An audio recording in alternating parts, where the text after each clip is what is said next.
We are live now. Go ahead. Hey everybody, welcome to another edition of All Things 3D. Today's episode is 6/11/2014, Wednesday, and today we're going to talk about 3D in medicine. And we've got a Google Hangout here, and my co-host Mike Balzer. I'm Chris Kopak. Hi, I'm Mike. Yeah, and our first guest here is Steve Piper, right? Yep. Everybody. Yeah, and maybe, Steve, if you would, maybe just introduce yourself, let us know what you do and how 3D relates to you. Oh, well, sure. So I've been working on 3D stuff for quite some time. I was working at AMD back in Sunnyvale in the early 80s on 3D VLSI chips and got really excited about it. Taught some computer graphics classes, went from Silicon Valley out to MIT, went to the Media Lab, did computer graphics and animation there, and then have been working for the last 20 years or so on computer 3D applications in medicine, surgery, computer-assisted analysis of different medical conditions. Wow. And so where are you at today? Like, how are you involved today? What's your most relevant project today? Well, so I have several NIH-funded research grants that relate to different kinds of medical applications of computers, and we try to address them all with a common set of software. We create an application software that's a free open source system called 3D Slicer, but then it's built up out of a lot of really powerful libraries that are also available, all reconfigurable, reprogrammable. So Slicer's kind of an end-user application, but there's a lot of room for customization using things like custom image processing libraries. There's a tool called ITK for that. There's visualization libraries built on top of OpenGL called VTK. And we're also having a lot of fun with WebGL and web applications, as well as a lot of interface with devices, hardware tracking devices, computer vision devices, 3D printing. So it's kind of a fun job, really. Sounds like you're really into the nitty-gritty of things, like getting into the nitty-gritty of programming and. Yeah. Spend all day on it. You yourself do a lot of the programming, or? Yeah, I do. I mean, when I have time, that's really the part I enjoy the most.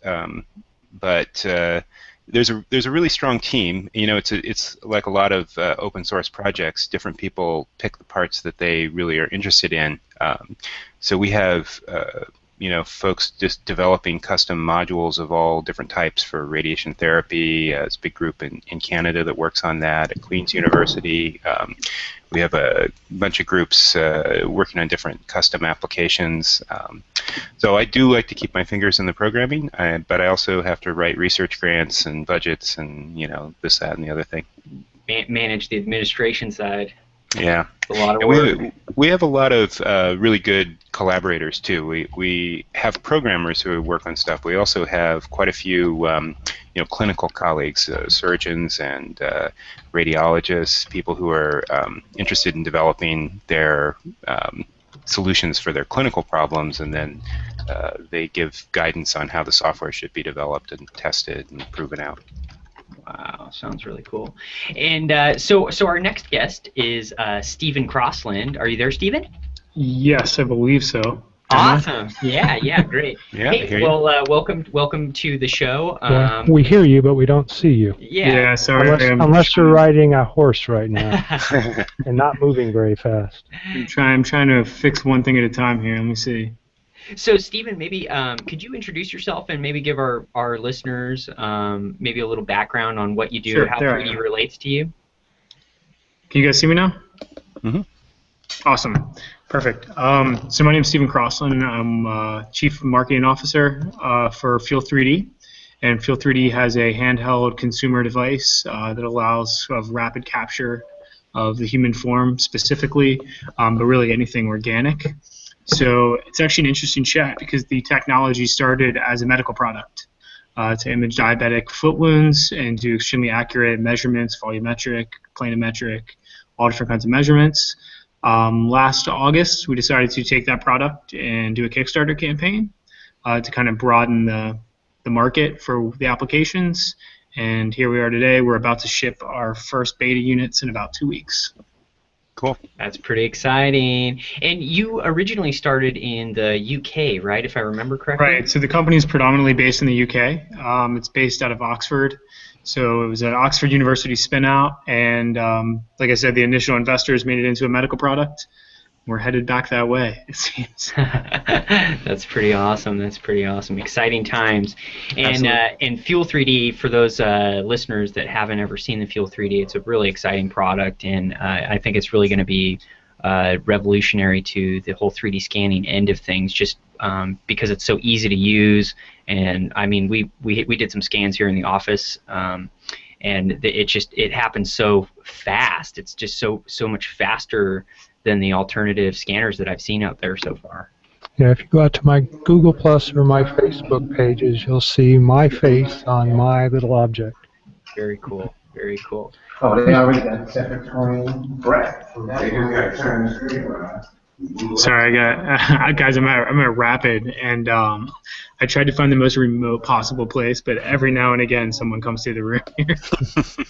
Hey, Steve, or Steven, on our end, we still don't see you. So. Oh, really? I see myself, which Yeah, Steve, I do see Steven, yeah. Hi, Steven. Hey. like we were saying, though, I think the Google Hangouts thing, it's still getting figured out, so it'll... Well, no one here really is good at technology, so there's no reason this should work. Yeah. So So I guess the first thing. Now I've removed everybody's video. Oh, there you go. Yeah. So let's talk about in the news. We have a few news items that we usually go through in our roundtable discussions, and I don't know if any of you had a chance to go over any of them, but this episode is titled 3D in Medicine. So these are some recent medical news items. And so the first one we wanted to talk about was the artist 3D printed Van Gogh ear. I don't know if anybody saw that, using DNA from Van Gogh's relatives. It's on 3dears.org. It starts off, it says, a German museum has put on display a copy of Vincent van Gogh's ear that was grown using genetic material provided by one of the 19th century Dutch artist's living relatives. And we were...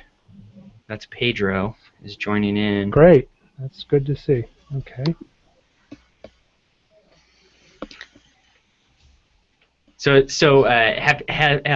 Steve, have you had a chance to check that out? This ear getting grown out of DNA? Well, I'm familiar with the basic concept, and obviously that one's a kind of a clever twist on the idea, but I think the principle is pretty remarkable, and the possibilities are definitely there.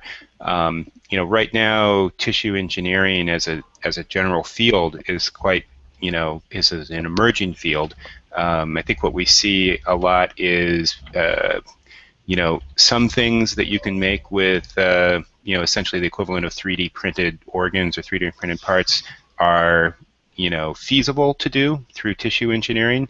Other parts, the really, really difficult parts, like actually functioning organs, are difficult. The latest that I've seen as a practical solution, obviously, growing skin is a good thing. It's a relatively simple tissue. I know people have built functional bladders that have replaced people who have either lost their bladders or maybe due to some growth abnormality didn't have a bladder. So they can actually grow a bladder, but growing a muscle, growing a functioning kidney or something is much, much more difficult. I mean, a bladder is just what it sounds. It's just like a sack of skin, but kidney is like really got to do stuff. Right. Totally. Yeah, I thought it was really interesting. We were maybe going to have the artist on the show. It doesn't look like he made it. Yeah. Well, he's out there. I don't know why he hasn't joined us yet. He's out there. So maybe we'll come back to it. So our next news item was in China. The world's first successfully 3D printed shoulder and collarbone implants. They printed these out of titanium. I don't know if anybody's had a chance to check that out, but that was over at 3deers.org. It's they're basically taking 3D printed titanium prostheses and they put them into 3 different patients that were suffering from cancerous bone tumors, and because 3D printing, you can print these complex lattice structures, you can increase strength and decrease the weight of the titanium bone implant, and you can match the contour and geometry of the existing bone, right? So if you're removing a hip, you can basically take a 3D scan and kind of make a hip that's pretty exact in the geometry of the existing hip and just replace it. So it's looking to be a pretty practical solution for hip replacement, or like it says, collarbone, prosthetics. So, Steve, what are your thoughts on it? Well, that sort of thing has been around as an idea and a goal for a long time. I think it's great to see some practical pieces coming out of it.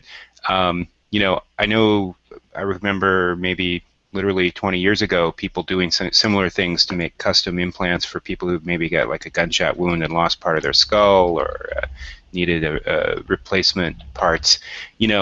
It's one of those things, I think when people see it, it's so logical. It's like, yes, of course you want the 3D printed replacement part that's exactly the size and shape and, everything you want. When you talk to the companies that make those replacement parts generally, like, say Johnson & Johnson, or, these big medical manufacturers, they tend to, kind of point to, historically, let's say, when I would talk to folks about this, they would point to things like, well, it's one thing to just sort of know that you can get that material. It's another thing to know that it's actually going to be the right design that's durable, that's going to be biocompatible. It's not going to lead to complications or early failure rates. We need to make sure that we can sterilize it. We need to make sure that the surgeon knows exactly how to do the procedure, because if the part's not a standard shape, maybe it's not their standard training. These are all kind of, practical reasons why it's taken a long time for this to take off. But I think the technology is kind of overcoming a lot of those things as people just realize it's the right thing to do.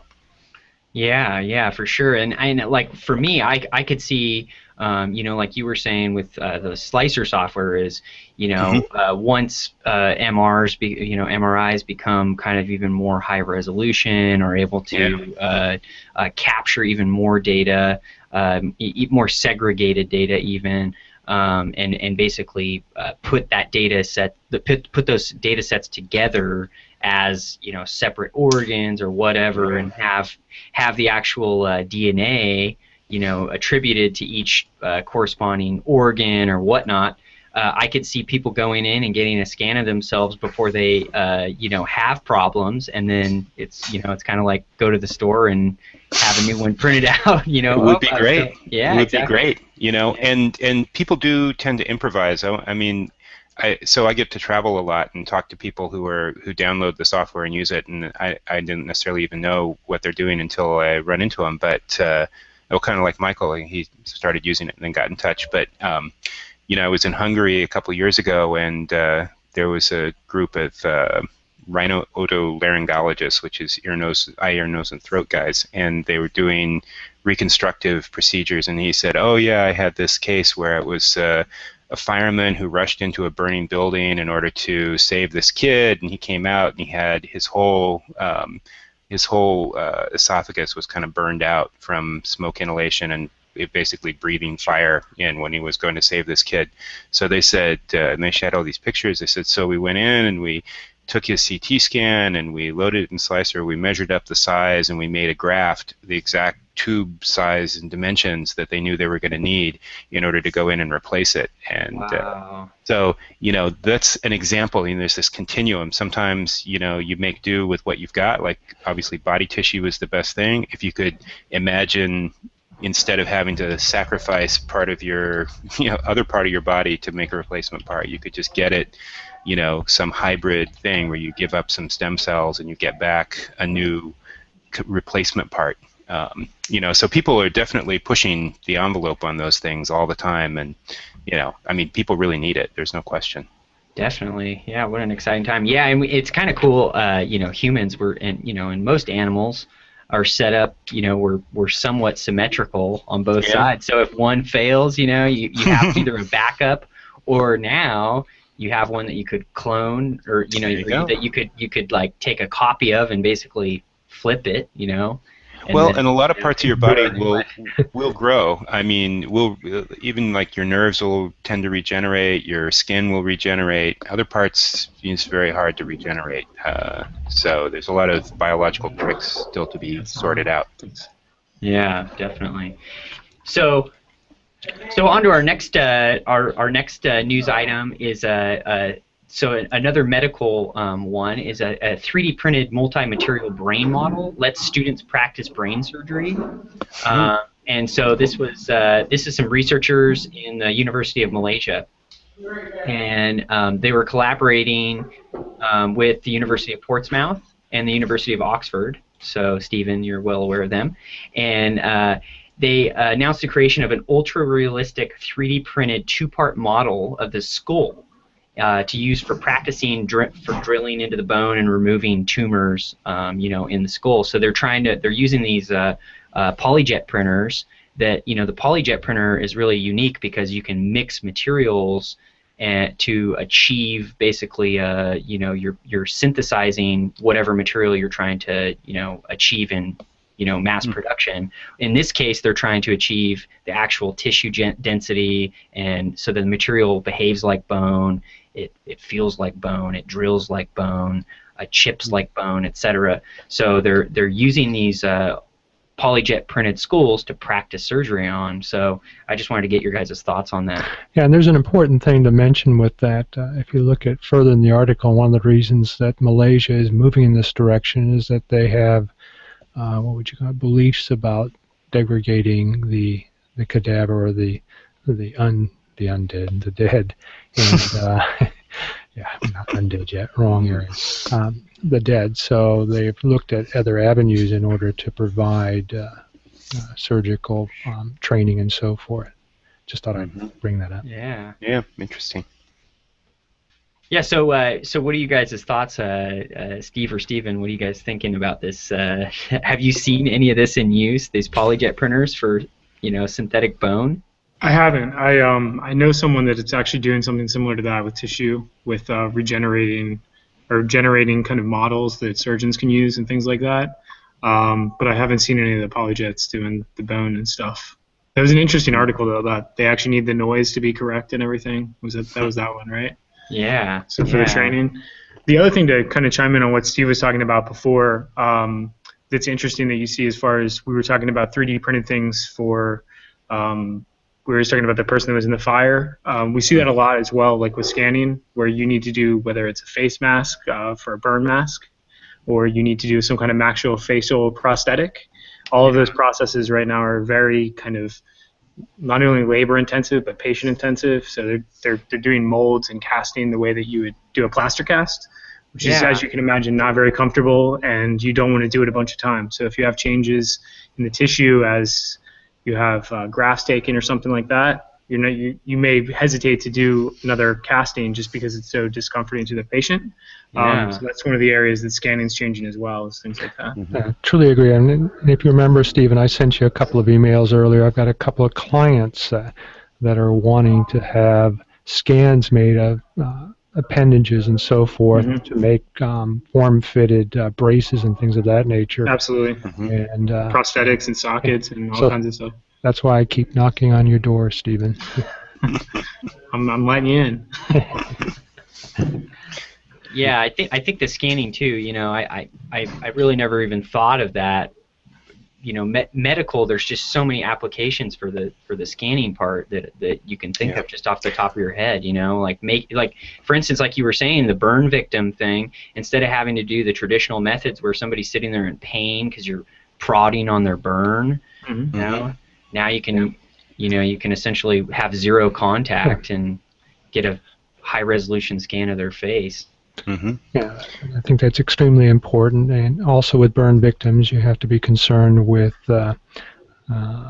bacterial infections and things of that nature, so that you can prevent any touching or surface. Yeah. So where are we at? Chris. We're on to hospital uses 3D printing to assist a school-based tumor removal. Mike, you have some intimate knowledge of this now. I do, and sadly, I was hoping Dr. Lee would be with us. He actually, I guess, came from China, and I think he's doing a guest visitation to Stanford here. And I thought he would be here, but sadly he is not. But yeah, as Chris mentioned, and both you, Stephen, as well as Steve, you're both aware of this as well. One of the reasons that I was motivated to move in this direction is my wife had a skull tumor, and we didn't really know this until probably November. And then the information was extremely unclear, so I kind of took it in my own hands, since I do have some 3D background as well as working in Photoshop. And so I thought, well, maybe I should take a stab at reviewing the DICOMs, and I'm glad I did. I learned a lot from it, and we persevered and basically went across the country to find a surgeon that would use some minimally invasive techniques. And the other thing that I provided to the surgeon that we selected was using both Invasalius as well as Steve Piper's 3D slicer application. I was able to create tangible objects from that, since I do 3D printing, and was able to send him a or what I call a one-time scale or life-size scale with the tumor in place, and that helped him determine exactly how they're going to go about it. In fact, we actually sent it to 2 different surgeons, and one decided that they were going to go a completely different direction. So now the surgery has been done, and my wife is doing a lot better, but there are still some concerns, and this is kind of like a Pandora's box, and I kind of alluded this in my conversation with you, Steve. Now that you have the ability to see exactly what something looks like, and the process, in my mind, isn't that difficult, I'm extremely surprised on the number of surgeons as well as general practitioners that aren't using these tools yet. I think one of the things is I've looked into actually getting FDA-approved software, and it's still very pricey. I guess you'd agree with that, right, Steve? Mm-hmm. Mm-hmm. And as we also talked about in the previous interview, because you do not have FDA approval, it makes it difficult to use the software for any diagnostic usage and so forth. So you have to be very careful on how it's approached. Mm-hmm. But I think for the layperson, I think it's much more important for 3D visualization to be used to show the layperson exactly what they're looking at. I know most of you have seen DICOM images, but they're two-dimensional, and unless you have a great deal of anatomy knowledge, a lot of times they don't make a lot of sense. Mm-hmm. Yeah, and most people, they don't. For those people that of our listeners that don't know what a DICOM is, that's like the raw image. My understanding is the raw image that comes off of a CAT scanner. Maybe or Steve an could MRI. give us a better description of it, since he works with them. Let me just say that the state of the art of medical imaging is really remarkable these days. Like you say, the ability to kind of capture these high resolution images is grows every year, and it's also the case that the medical community in general is trying to optimize their benefit in terms of the amount of time they spend. One thing that I guess I would point out, and I think it may be best to point out by analogy, is that what you and I might see and say, okay, that makes sense to me as a 3D object, and when I see the 2D, it doesn't make sense to me. I think the analogy I would make is that if you were working with an architect, and the architect showed you a 3D drawing or a 3D rendering of a house, you'd say, oh yeah, that makes a lot of sense to me. I understand that a lot better. But if you were the one who had to run the wiring through the house or figure out where the plumbing is going to go, a lot of times you'd rather see a floor plan, which is basically a 2D slice through a 3D building or a set of blueprints. So a lot of times it depends on what you're trying to see and how much experience or what you're trying to accomplish as to whether you want to see the 2D view or the 3D view. So I think there's a place for both, and I think it's true in both architecture and medicine. But that being said, some of the barriers that traditionally existed are melting away, and a lot of the barriers were cost. When I was first starting to do a lot of this kind of research, an interactive 3D workstation was like a $500,000 thing, and now it's of course something you have in your pocket. You can easily manipulate things, and it's still the case that a really super high-end printer that does all the fancy high-end features is still a very expensive thing, but it's also possible to get something practical that is within the realm of hobbyists to buy. So this kind of continuous turn of the crank and improving the technology is it's going to change the way people approach certain items. Things that used to be exotic become more routine, and hopefully we'll all benefit from that. Yeah, totally. I thought one of the interesting quotes in this article was, with 3D printing technology, doctors no longer need to imagine such a surgery, but can practice in advance and prepare for a more precise surgery. Yeah. And I think that, like you're saying, is a mix between the two. So making this technology more widely available and getting doctors to actually adopt the technology is, I think, should be maybe a priority for especially those of us that live and breathe in this the 3D world right now. This growth of the 3D technology. There's so much development going on. It's so easy to get lost, and there's so many tools out there that you can really it's hard to keep up with it all. So and doctors are busy people, so they're not just sitting on their hands all day. They're out helping people. So I think it's up to us, the people that are kind of evangelizing the technology, to get out there like Mike did with his wife's doctor, and luckily they had really good luck removing removing what looks like it would be just such a complicated procedure. They were able to go in and do it and kind of identify an easier way to do it based on the 3D models that Mike put together from two-dimensional DICOM images. Mm-hmm. So I think it's a pretty exciting time. So our next topic talks about there's some researchers that found a way to 3D print blood vessels, and they were talking about it could lead to transplantable tissue. So it starts off, it says, the field of medical science has been advancing at an extraordinary rate over the past decade or so, thanks in part to advancements in technology. One of these up-and-coming technologies is the 3D printing of biomaterial, referred to as 3D bioprinting. Only recently has 3D bioprinting become a popular tool in trying to solve issues that have posed problems for medical scientists since the beginning of time. One of these issues that medical science has been working towards is finding a solution to is the fact that up until now, there's been no way to create man-made blood vessels from scratch. Doing so could solve many problems within medicine. Blood vessels are extremely important to the human body as they transfer nutrients to and from vital organs, as well as to remove waste material. The ability to create man-made channels of blood flow throughout the human body is something that scientists have been trying to do for years.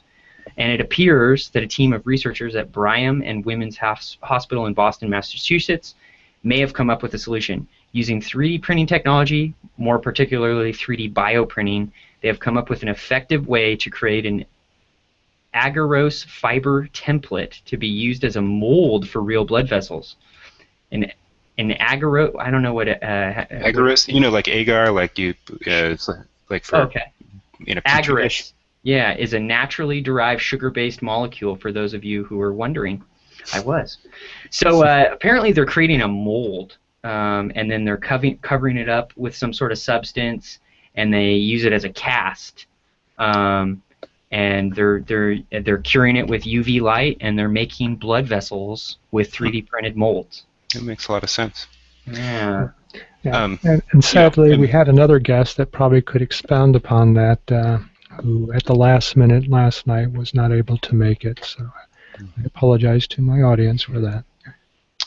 I'll just say, for context, just to interpret what they were saying a little bit, there is actually a long history of artificial blood vessels. They're called grafts, and people often hear about, for example, a coronary artery bypass graft. That's where you actually take a part of, say, the vein from the leg and put it into the chest to replace a damaged coronary artery.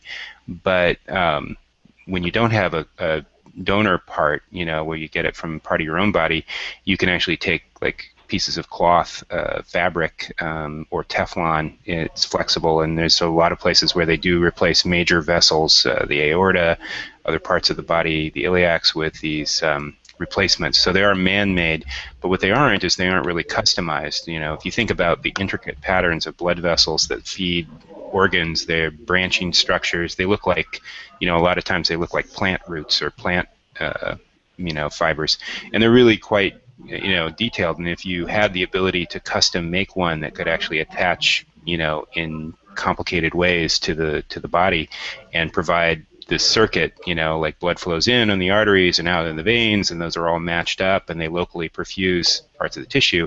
I mean, that could be a really powerful technology that you just couldn't do with fabric, essentially. Right. Yeah. That sounds amazing.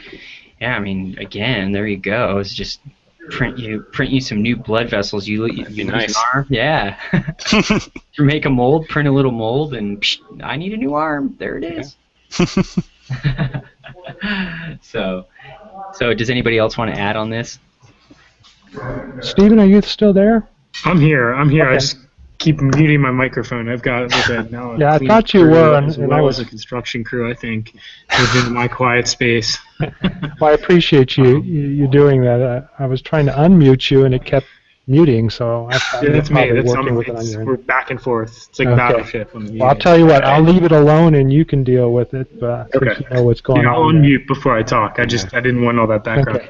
Sounds good. Thank you very much. Stephen, while you're here, I know you work with medical scanning devices. Have you scanned blood vessels? Anything beyond like the human form or figures or anything like that? Yeah, I mean we've scanned wounds.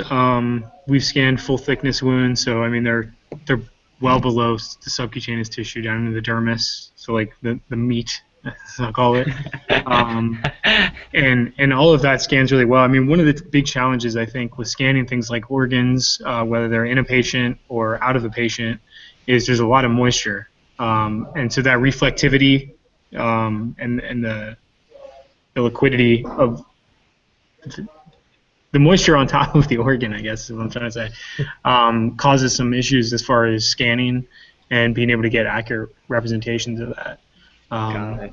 So, I mean, next week, just to give you an idea, so right now I'm at Rapid out here in Detroit. So next week I'm actually going to be in New York with someone that wants to use our scanner on cadavers. So we'll get some scanning experience on dead people. I've done a lot of live people, haven't done anyone dead yet. Wow, that's a pretty heavy-duty experience. But yeah, I mean, we've done lots of different tissue types. So everything from porcine, equine, pretty much any type of animal you can think of that they do testing on, mice, all those things, kind of either with Fuel 3D or the previous company that had the similar technology. So there's a lot of applications for it. It's just fine. Hey, so Stephen, can I ask? Yeah, I'm not too familiar with your scanner, but in the past, I used, for example, cyberware scanners, which is big equipment that sort of circles around your head, and that actually did pretty well. But people had to hold really still, and other times, handheld things, people have to hold still in order to piece the pieces together. How does yours work with that? Yeah, so just like a quick overview. So the way that we capture an image is we use 2 optics and 3 lights. So it's similar to your eyes. They're fixed at different angles. And that, you look like you're about to speak, Michael. Yeah. Hang on just a moment. Can you hear me, Pedro? Okay. Yeah, I'm trying to set up both Skype and Google at the same time. So everybody give me about 30 seconds, and then we should be able to do it.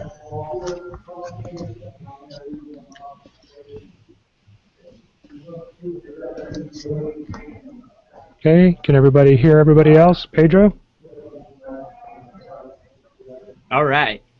Okay, you can hear us. Stephen, can you talk? Yeah, I can't hear Pedro though. Okay, I don't know if Steve can, but I can't. No, I can't either. okay.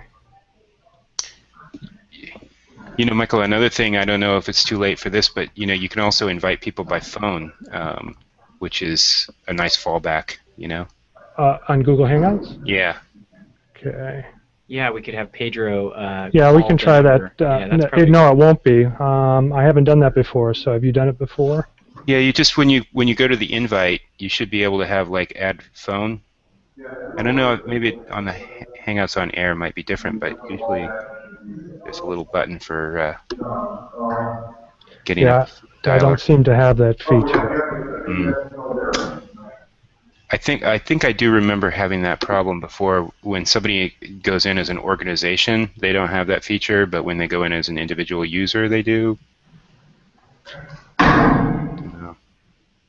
Yeah, yeah, give me a moment. I know how to do this, but it's going to inconvenience Chris, but you're going to have to sacrifice your ears. What do I do with it?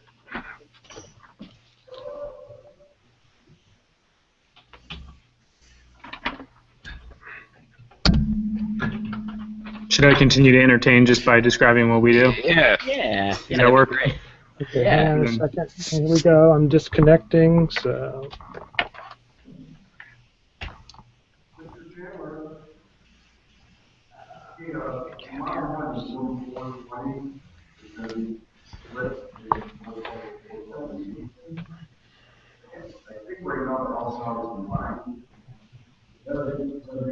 There we go. Yeah, but let's see how I need to do this. All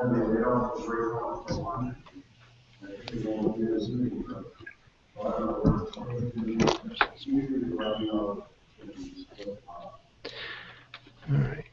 This might cause feedback, so we'll see what happens. Are we ready?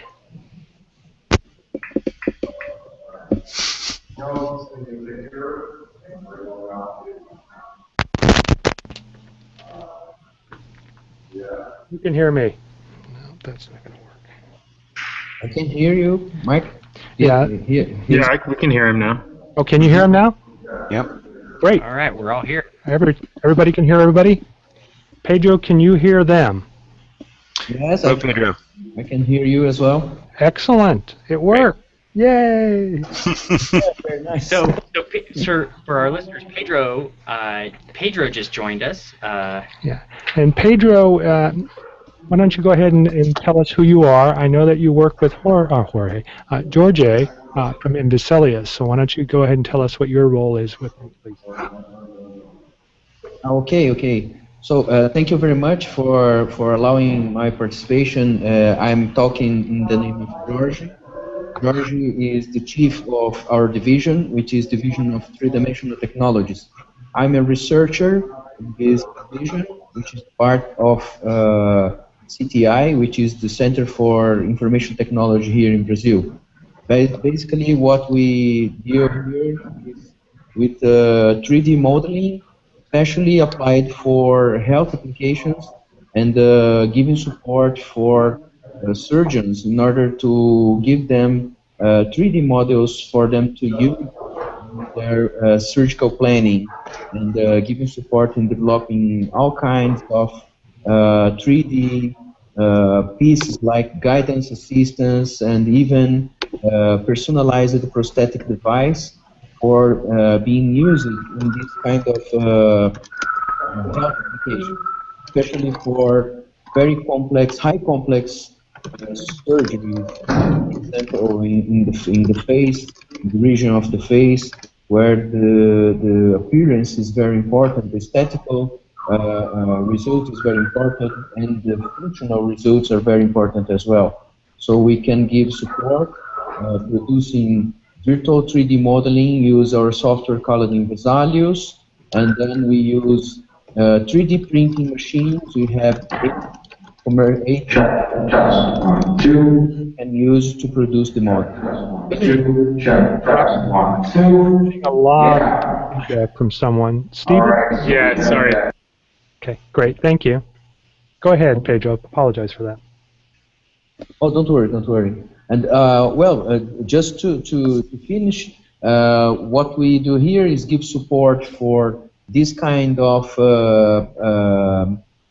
surgical appliance, but we give support as well for research and for industrial applications. Now we have a partnership with the Brazilian Health Ministry in order to prepare our 3D technologies, apply it in the health system in order to apply it in our public health system. So we are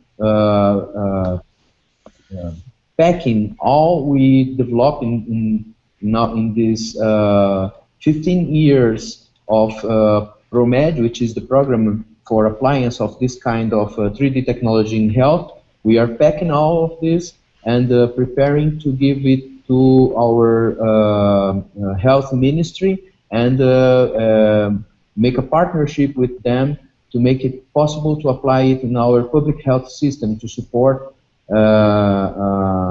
appliance in complex surgeries for the health system patients. Our expectance of using this in the health system is to reduce the costs of the health system. At the same time, we promote a very, very good result for the patient. So we want to give the best results for the patient, and at the same time try to reduce the costs of the public health system, not just in short time, but in long time perspective, while reducing costs in the health system and putting back these kind of patients in the society in order for them to make it possible for them to work and to produce and to participate in society. Yes. Right. Well, we really appreciate that, Pedro. Yeah, it's obviously an exciting field, and one of the first applications that I found was your application. So I really like that you're pushing forward and you're trying to make it available for others. Chris, you want to chime in on that? You want to move on to the next item then? Yeah. So what we're doing right now, Pedro, is that we're going through the news, and then we're going to get on to our topics because we've got about 4 more minutes with Steve. And again, I apologize for our delay there. Okay, don't worry, no problem. So the next news item is talking about... I'll tell you what, why don't we skip that and go right into the topics themselves. So go ahead and start with the first one. So we were talking about it. Mike has been kind of deeply entrenched in this whole 3D in medicine.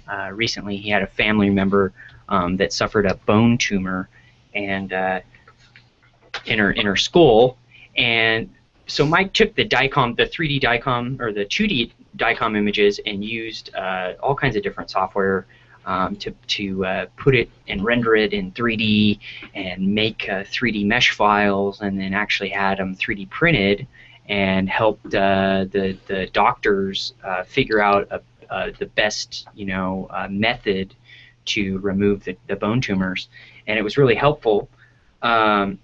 So we're just wondering, especially from our international callers, how much they're using this 3D technology in the field. Like, are they using this on a daily basis to diagnose things, or are they like the U.S. where it's really rare to find a doctor using the 3D imaging software quite yet?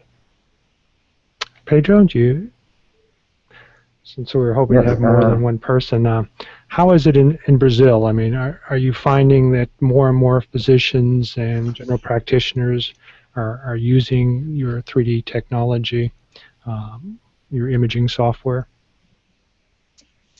Yes, Mike, here in Brazil, we feel that the surgeons are very open to this kind of new technologies, new approaches in the health system. In fact, in the beginning, when we start we felt this kind of resistance to change.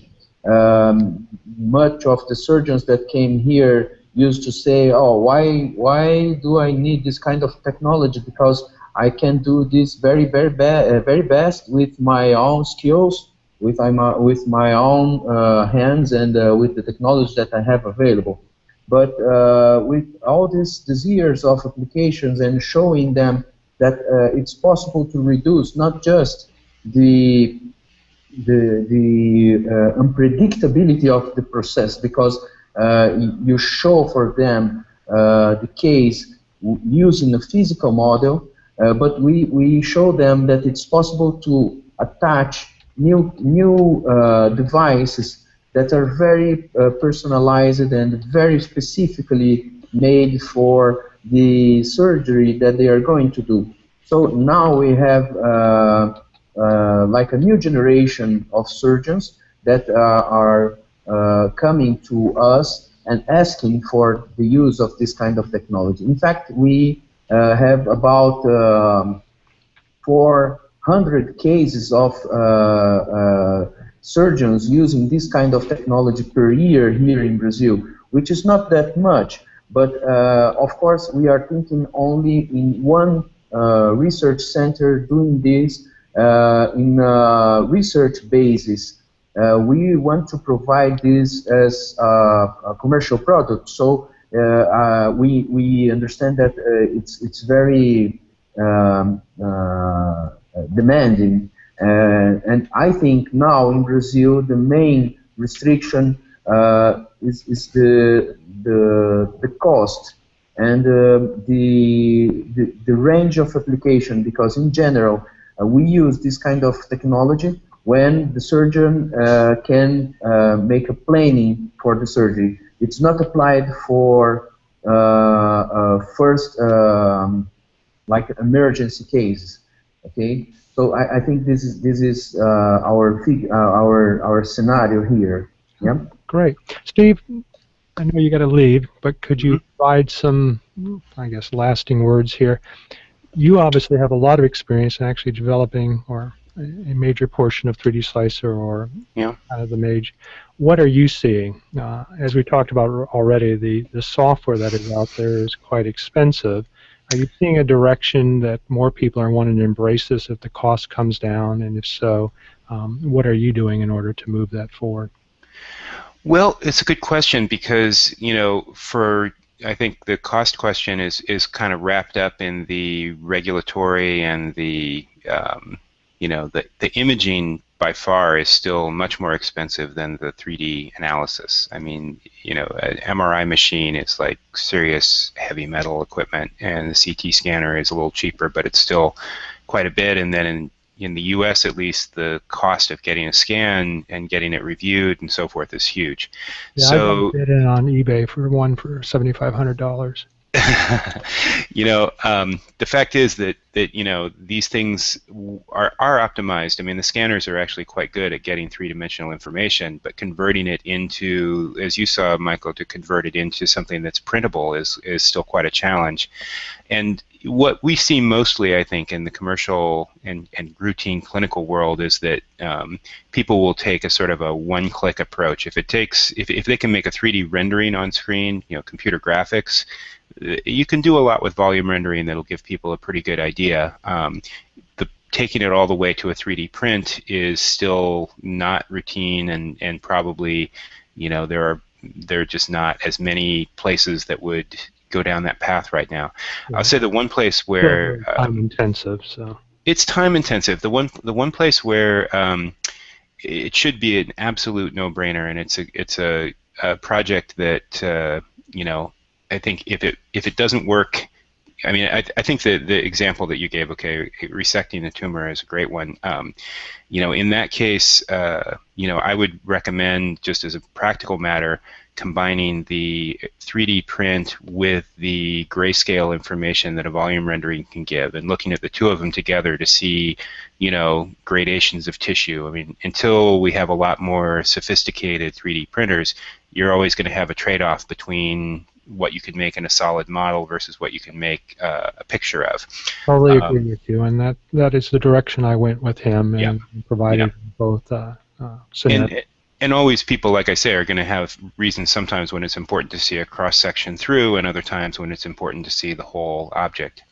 But the one use case that it really, I think it should be very obvious is I work with some folks at Children's Hospital who are in the pediatric cardiology group, and basically they're working with surgeons who are doing congenital heart defect repair on 2 or 3 year old kids, and those procedures, as you can imagine, are very difficult because there's a limited amount of time that you can leave anyone on a heart-lung bypass. So basically they have to isolate the heart. They have to go in. Usually it's like a hole in the wall in the middle of the heart. They have to open it up, stitch up the hole, close the heart up again, take the patient off heart-lung bypass. And for those, that's an intensely three-dimensional geometric problem to know exactly where in a complex anatomy like a heart, especially a very small heart, a kid's heart, to know, you really want to know ahead of time exactly what you're going to do before you begin the procedure. And so the folks that I know who are working on this are definitely looking at all kinds of the whole spectrum of technologies to try and make that an absolutely perfectly reproducible, to give the surgeon as much information as possible ahead of time. And so, like I say, that is an example of a case where 3D printing is obviously part of the spectrum of technologies to use in the solution, and it's the one that I think gives the surgeon what they're most in need of, which is exactly the size, the shape, the actual experience of seeing this, so that when they actually do the procedure, they have no ramp up time, no time where they just have to look at it and say, now what do I do? So Steve, from your experience, who, like in the United States, it's probably not the surgeon that's sifting through these images and making the 3D renditions of the files. Whose responsibility is that typically in a medical setting? Well, it's typically it's an interesting thing, and I guess this is the point that I think we need to keep in mind is that if it takes more than 5 minutes, there are a lot of things that a radiologist or a surgeon can do in 5 minutes that are really beneficial to patients. So asking them to spend 5 minutes doing something else requires sacrificing that 5 minutes elsewhere. Then there are other folks who are in the medical business who also have time constraints, but maybe not as many. So radiology technicians are probably the most likely candidates. At an academic medical center, it would be a resident or a fellow who's in training. Those people would do it. In practice, perhaps a nurse, perhaps another person, but a lot of the work that's required, as you guys have seen, is somewhat specialist. I wouldn't say that it's the same as being a brain surgeon, obviously, but it's about knowing the right tools to use, knowing that the result is accurate, and following a well-defined protocol, so that when the surgeon does see the final result, they know how to interpret it. Because as you could tell when you run through these processes, one setting different in your 3D reconstruction could lead to a tumor that's maybe includes a branch that wouldn't otherwise have been included, and that could make several centimeters difference in your estimation of the size of the tumor. So that's completely correct, and not to interrupt. And no. But actually, having some actual experience with that, one of the things that we did determine after looking at the tangible object versus the actual surgery is that one thing that we don't see in the MRIs and CTs right now is the resolution. And in this particular tumor, it had, as we called it, tentacles. So they extended from the mass itself that weren't refined enough in the scans nor in the tangible object. So we're not quite really, I'm sorry, go ahead. No, I mean, it's exactly, and I think you can imagine that's always going to be the case. No matter how high a resolution, unless you're imaging at the cellular level, you're not going to see everything that's part of the disease process. So that process of kind of converting from the raw scan into the 3D reconstruction is like I say, it's a specialist job, and yet it's not something that you would imagine it's not really a surgical specialty. It's a different kind of specialty. So actually, I guess in about 1993, a group of us started a company that's actually still around. It's called M2S, and you can find it. Used to be called Medical Media Systems. Now it's m2s.com, and it basically provided 3D reconstruction as a service for surgeons. The scans would get sent, and still do get sent to the office in New Hampshire. The CT scans, we had people we had custom software to do the segmentation, to do reconstruction, to create derived center lines through blood vessels, for example. And at this point, I think we've done, that company has done over 250,000 cases we've supported where people have done these. And what that particular company specialized in is helping in the selection of implants for vascular surgery. And so what I think, getting back to the big picture, is there will always be this need for someone to spend an hour, to really make the right 3D model. And that person may not be the surgeon, it may not be anyone at the hospital, but it's a job category that is, if you can establish the value and have the right software and say it's worth processing the scans into this more, informative mode, that they could be 3D printed, that they can be looked at and understood. I think that's a valid profession that people should be. It doesn't really exist very much right now, but you start to see it. Some of the robot surgery companies have specialists for this. Our company had specialists for this, but it's probably the right idea to centralize that function with people who are familiar with the software and familiar with the process. You're basically saying there's one professional office doing this nationwide in the U.S., right? Well, for this particular company, for this particular niche in surgery, for vascular surgery, we had a group. I don't know how many there are now, but we had like 20 or 30 people who would sit all day, working on a specialized 3D package to do this kind of analysis and then send back. In the old days, we actually sent back CD-ROMs, custom CD-ROMs.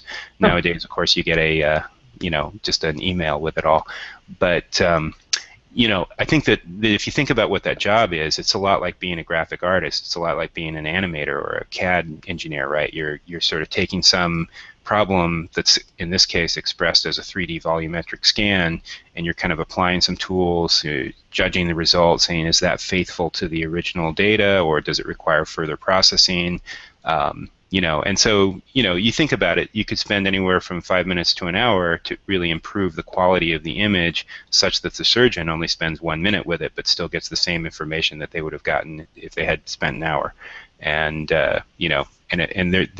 it's a good job. It's fun to do. I used to do it all the time, and I still do. I process stuff, and then I show it to the surgeon, and an hour of my time is much cheaper than an hour of their time.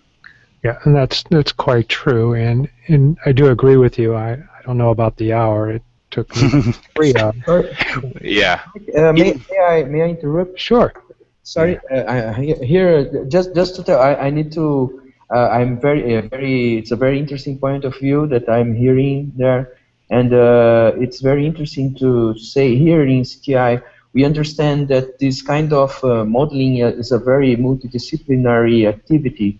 So here we always need the participation of professionals from health, from technical side, from modeling, and for us it's very important.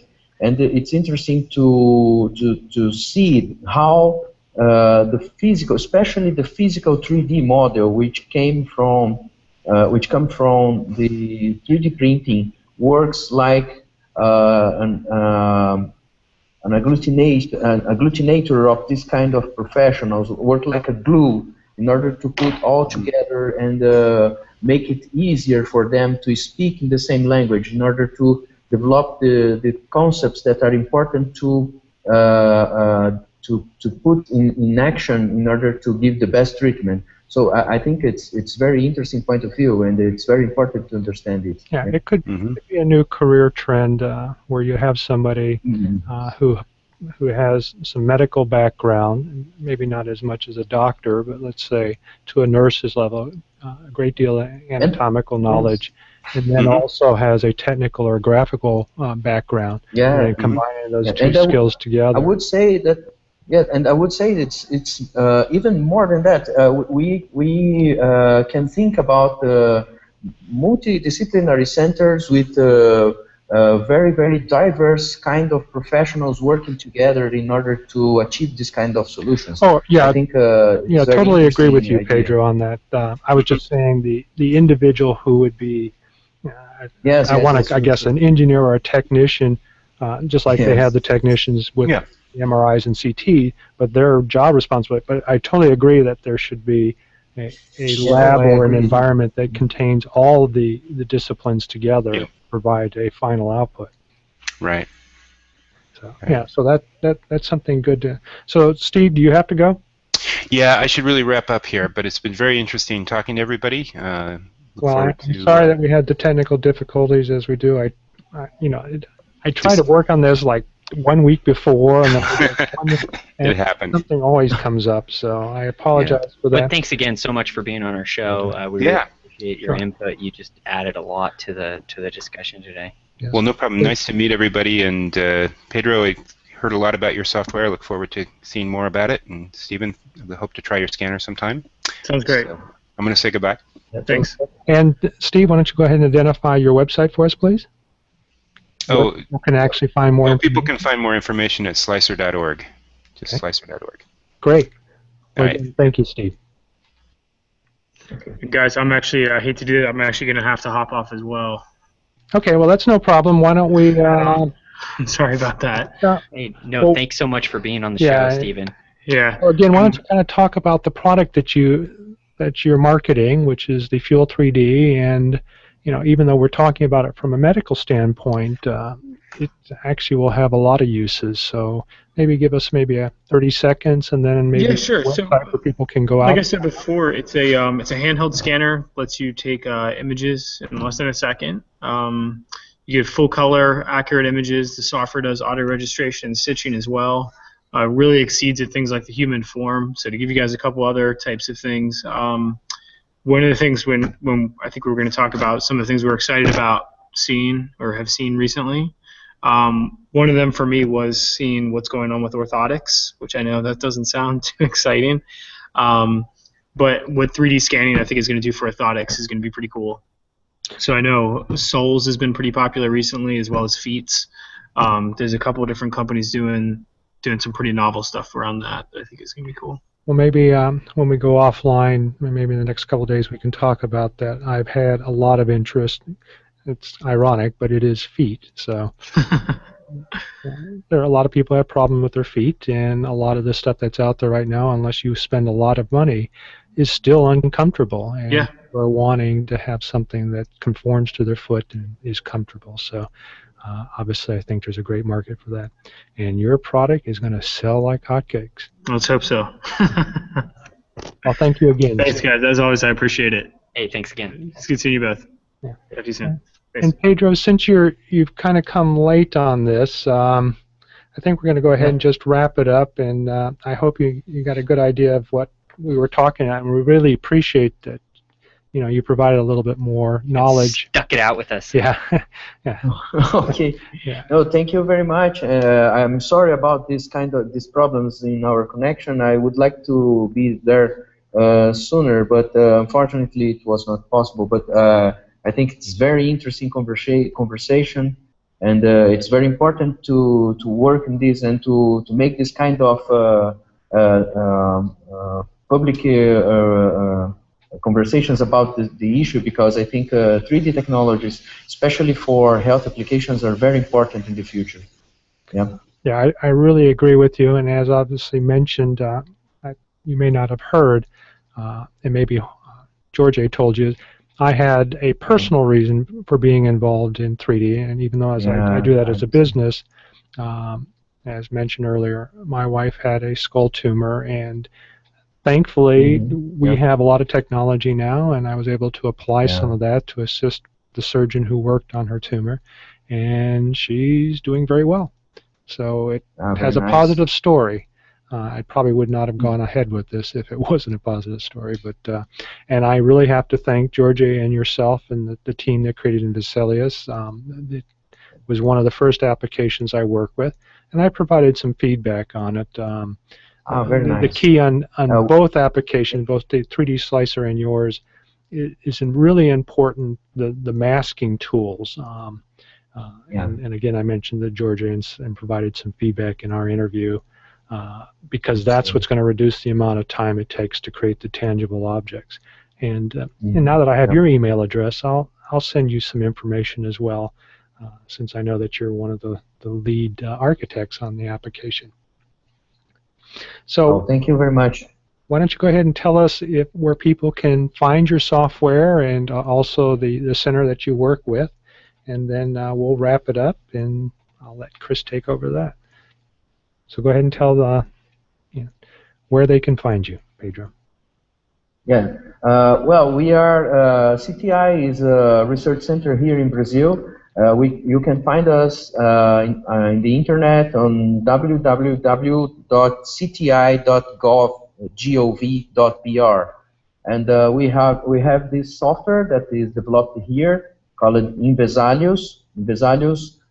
You can find it inside of our software. That just put \Invesalhos, and then you have the web page for downloading the software. The Invesalhos is free for use. It's an open source initiative, and even the code is open. So everyone that wants to work with this, to have a first contact or to develop research, can download the software and download the source code and work on it. We have many developments based on Invesalhos. We develop a interface for neural navigation together with the Brazilian university in order to make it compatible with systems for neural navigation here in Brazil. And well, now just to tell you guys, we start working on a new frontier that is the biofabrication, which is the idea of using three-dimensional technology in order to manipulate living cells and in order to produce living tissue and even organs based on stem cells coming from the patient. So we are working in order to make this kind of technology, to develop this kind of technology here with the support of a Russian researcher called Vladimir Mironov. Oh, yeah. Well, that's exciting to know. Well, I'm thinking this is a really interesting area, and then more than likely we're going to come back to this in maybe 2 or 3 months. So we'd love to have you back on, yes. Pedro. And yeah, we did have a couple of people that are actually working with stem cells and doing biomolecular, God, I can even talk. Bio 3D printing and fabrication, and I think that you'll probably have more to talk about in 2 or 3 months in that area too. So we'll make sure that we get you back on our podcast. So again, thanks, Chris. Yeah, thanks so much, Pedro, for being with us. Yep, and thank you. For the guests that were here, we have a, was it 52? 52 or 54 bits. 54-bit toolkit from iFixit. Pretty much anything out there that has a screw in it, this thing has a bit for it, so we'll be sending that out to you. So again, thank you, Pedro, for being involved with us, and we'll send you that, some coasters, and a mouse pad. So we appreciate that. Thank you very much. It was my pleasure, and I hope we can have more opportunities to talk and to be together. Thank you very much. Thank you. Bye. So that wraps up another episode of All Things 3D. Today we talked about 3D in medicine. I hope for our listeners they took away as much as I did. I certainly learned a lot. Yes, it's an exciting topic, and having my own personal involvement in it, I plan to continue to pursue it. And if anybody else has any questions, don't hesitate to email us, and we can provide you other links and so forth to some of the people that are intimately involved with this that weren't able to make it today. Again, thank you. Bye.